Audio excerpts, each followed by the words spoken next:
Welcome to the Entrepreneur Spotlight. Today I have Trevor Thompson, and he's going to go over his very interesting entrepreneurial journey. And I'm so excited for him to share with each of y'all.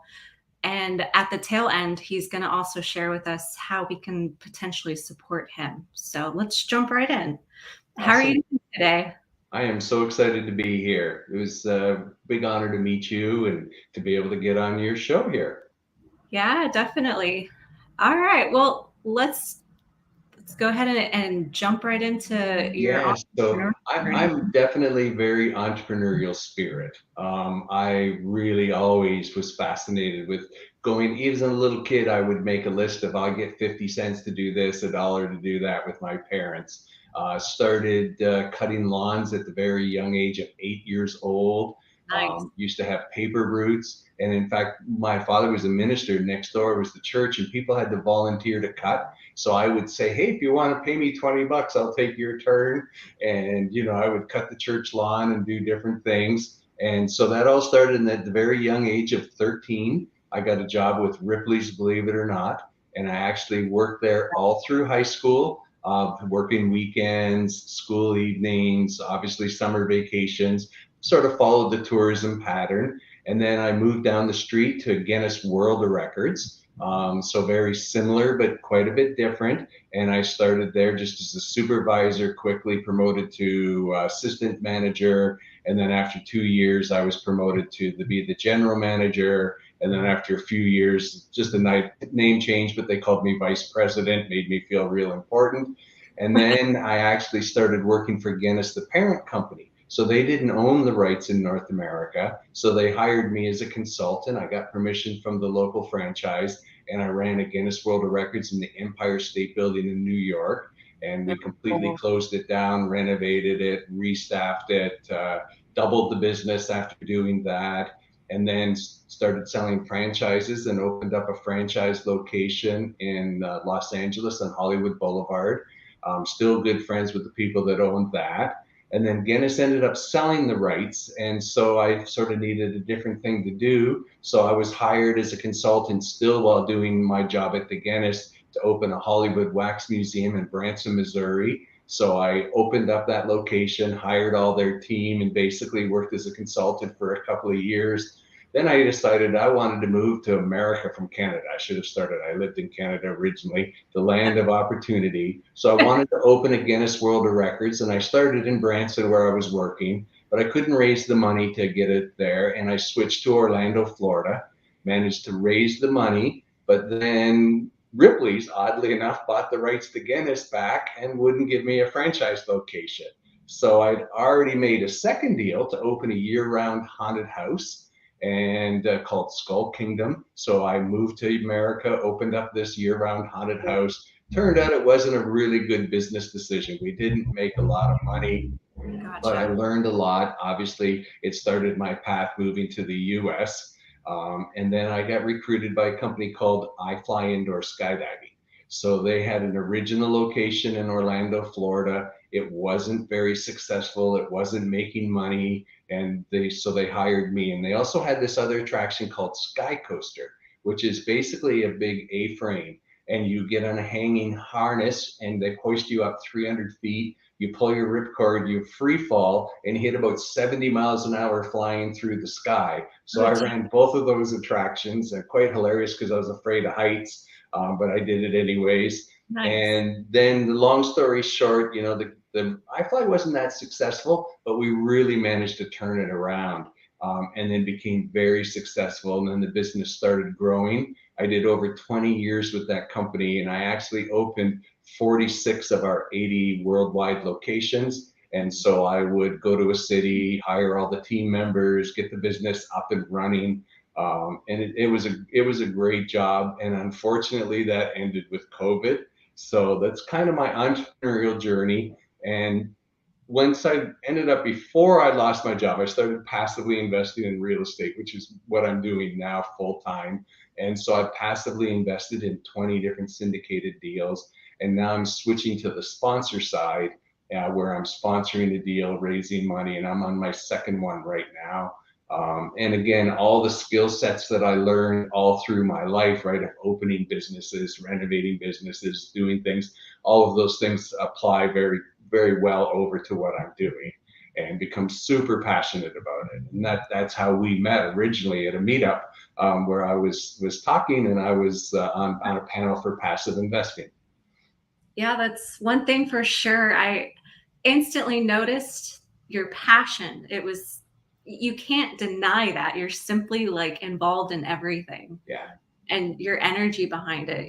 You're clearly trying to pursue this wholeheartedly. Yeah. There's nothing holding you back, essentially. Yeah, and I've been very fortunate that all of the positions I had, I was able to, I became very passionate about everything I did. I became very passionate. You know, they used to say that I'd led iFLY Blue at iFLY, and I would win the, you know, the team member of the year. We had culture champions that I would win quite regularly, and I basically led that program.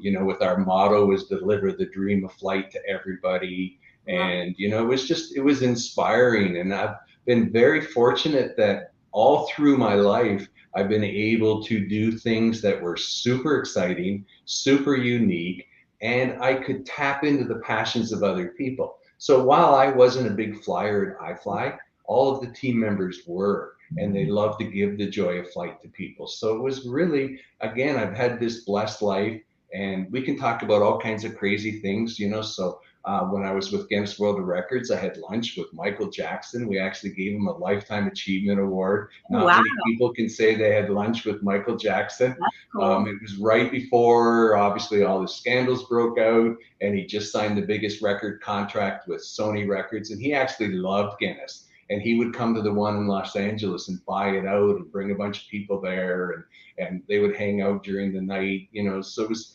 and even earlier in my career, I had the world's tallest woman work for me. And sort of strange. It was almost kind of like a freak show. I feel bad now, but back then, you know, we didn't know any better. And during the off season, she would do television appearances. So I traveled to Japan, Puerto Rico, Venezuela, Love escorting her to go on these different television shows. So it's been just a crazy blessed life, you know. Robert Downey Jr. came and flew right after the Iron Man movie. And then a Nice. bunch of people that worked for me or were customers did all of the skydiving stunts in his movie after Iron Man. You know, so again, just this bizarre group of really eclectic people I got to work with and meet. Great. I love that. So awesome. And if you don't have passion about what you're doing, I just couldn't live my life that way. I I just couldn't. wholeheartedly agree. Yes. And you're shining with it. Like, no denial there. So, with all of that said, thank you so much for sharing that. That's awesome. What is your why? Yeah. What's the reason behind your passion? What gets you up in the morning on the days Yeah. where you don't feel it? Yeah, so let's go back a little bit and let's talk maybe about iFly. That's when I really started developing it. So our passion was to deliver the dream of flight to everyone. And in fact, if you go to their website and you look at All Abilities Night, we started programs that would fly people with disabilities. And I mean, I still tear up when I think about it, and I haven't done it for years. You know, but we would fly children, you know, and I remember a mother crying saying my daughter wasn't supposed to walk and now she's flying. All of these things. And then just again, the people that worked for me and being able to mentor them. You know, I had several people that started just as customer service agents, moved all the way up, and then got relocated and ended up on their dream job as a general manager in a tunnel in Phoenix, Arizona. So being able to bring people to the next level. So that was always my passion. And then when I switched over to real estate, I thought, well, this was just going to be how I made money, and it was kind of an investment thing. But I soon completely figured out a why. And so my why is very simple. So I want to take communities and improve them for people to live in them. So I want to take a community, make upgrades to the community. And my goal is that people will not say, come over to my apartment. They will say, come over to my home. That's my goal. Lofty goal, haven't achieved it yet, but I'm never giving up till I do. And then I want the people that work there, because a lot of times it's very stressful people that are property managers. They're dealing just with repair tickets and upset tenants and all these things. And I want to create a why where we create a community that supports our tenants, supports the team, and so that they can achieve their why, which I'm sure is just to have a great job and enjoy what they do and help their residents feel like they come home.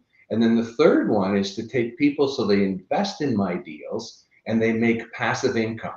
So Warren Buffett says that if you don't find a way to make money while you're sleeping, you will work till you die. So my why now is to get 1,000 people financial independence through investing in real estate. I started with 100, but it didn't sound exciting enough, so I made it 1,000.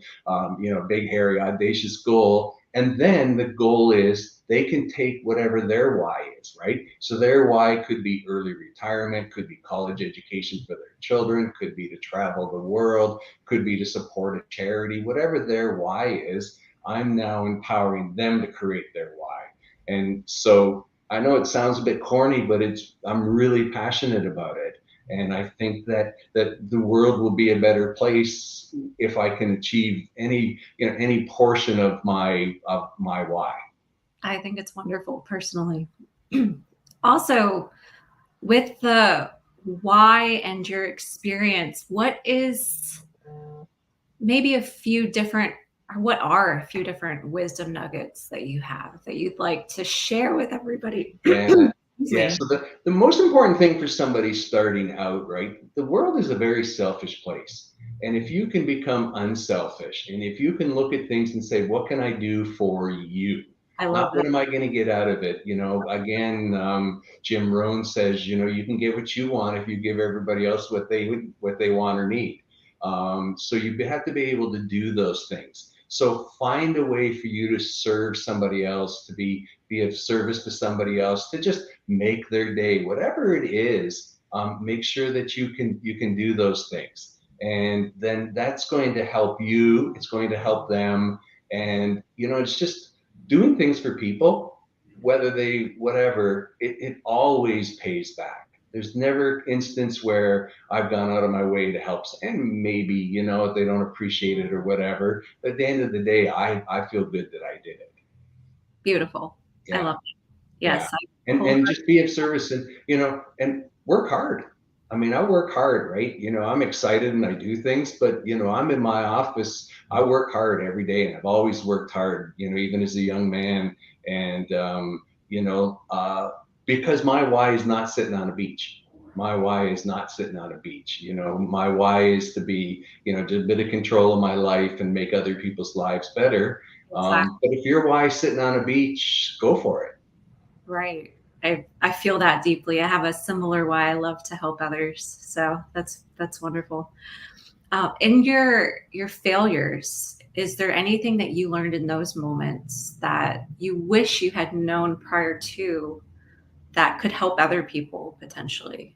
Yeah, so definitely, I always believe you learn more in your failures than you do in your successes. And in fact, somebody quoted something. I wish I could remember it, but basically, I can't remember it now. But learning from your failures is super powerful, and it's easy for us to get down when something goes wrong, right? But I worked for this guy, and he was fabulous, and he would always say, if you're not making mistakes, you're doing nothing. If you're not let's go do something and then learn from it, right? He was very passionate about, let's make a plan, let's execute the plan, and let's not debrief while we're executing. Whatever happens, happens, and then let's look back and debrief and see what we can learn. And he said, it's only a mistake if you make it twice. Which he was a very wise guy, but he was very driven and not afraid to do new things. And I think that's what entrepreneurs are, right? Yes. People that work for other people, I call it, they're living somebody else's dream, really. And I'd rather live my own dream. And even though all of my jobs were working for people up until now, I still took a very entrepreneurial approach. It was my job, my business, my role, my thing to do. And clearly there's guidelines when you work for somebody and things, but nobody ever said, calm down and don't work so hard.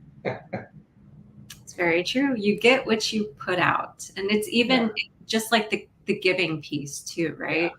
But I'll But be honest, one of the biggest mistakes I made, and I can't fix it, was I wish I'd started investing in real estate early. They say don't wait to invest in real estate and wait. So I didn't start investing in real estate and enjoying this concept of passive income money while I slept. I had some stocks and some things, but really no money making, serious money while I slept, no big tax advantage things. And so I would say the one thing is, try to start early and then play the compound effect. And a lot of people don't understand the power of the compound effect. So in theory, you want to double your money every 5 years. So just talk about it briefly. If you had saved up $100,000 and in 5 years it was $200,000, and then in 5 years it's $400,000, and then in 5 years it's $800,000, in 5 years it's $1.6 million, in 5 years it's $3.2 million. I think I've hit about 25 years. So if I had started 25 years ago, that original $100,000 would be $3 million today. yeah, Life altering, and completely life altering. And so the one thing, if since I'm very passionate about real estate now, I implore people to be entrepreneurial, go make your money, and then be wise with that money. Don't go buy that fancy sports car. Don't do all these things. Don't do things that depreciate or go away. Do things that create value. And then once you start creating this value through the passive income, then you can use that to reward yourself with the toys or whatever you want, right? love it. Love that. Yeah. And there's a mindset shift. Yeah, And big time. especially with just the narrative around like 401ks and Yeah, having a financial advisor, when I became a real estate investor or entered that world, so to speak, I started realizing just the fear around just doing anything different from everyone else. And it's so backwards. yeah, it you know, is. it's interesting. But yeah, thank you for sharing that. I appreciate it. Last but definitely not least, I know you already covered a little bit of it. What can we do for you? Is there anything that you are needing currently support in, or potentially you're looking for something in your business? Yeah, so what I'm looking for, to be honest, is the people that are interested in learning about passive investing. So if you know somebody who they're a little bit afraid of it, right? A lot of people think, oh, I don't want to do that because it's toilets, tenants, and trash. And I'm not talking about that. I'm talking about you put your money into somebody else's syndication, somebody else's deal. They do all the work and you reap the rewards. So if anybody knows of anybody that they think, okay, this would be something that would be really good idea for them. Because a lot of people, when they think of investing in real estate, it's very scary. And I'll be honest, that's half of the reason I didn't start it. I used to think, well, I don't want to rehab a house. I get ripped off when I rehab my own house. Why do I want to make that my job? And Right. it was very intimidating. And once I kind of realized, now again, I know you've got to save the money to have the money to invest. So I get that. But if people know people out there that are looking for a way to invest their money, get some tax advantages, real estate in housing, there's always a shortage in need of housing. Reach out to me, and I'm not going to try to sell them to invest in my deal before we spend some time educating, because that's really important. You need to understand, what are you doing? What are the risk rewards? Is this the right one for you? Absolutely. And that's very important. And I'm okay to be able to do that. And if my deal's not right, that's not why I want to do it. I want to do it so that they can go do their why. I love it. What is the best way for someone to get in contact with you? Yeah, so my email is ktt at niagara-investments.com, and Niagara because I'm from Niagara Falls. I'm also very active on LinkedIn and Facebook.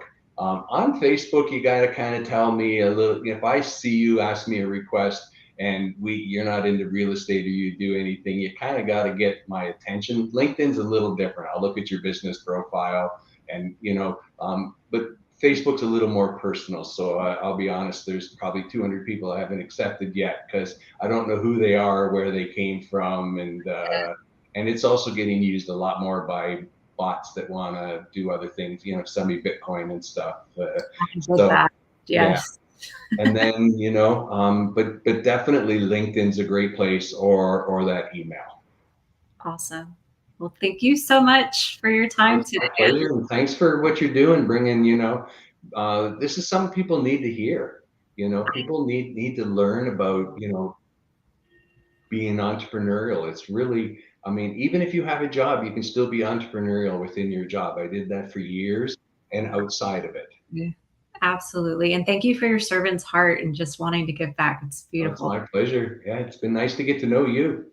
Yes, appreciate you. Take And care. everybody, thank you for watching. Y'all have a wonderful, wonderful rest of your day.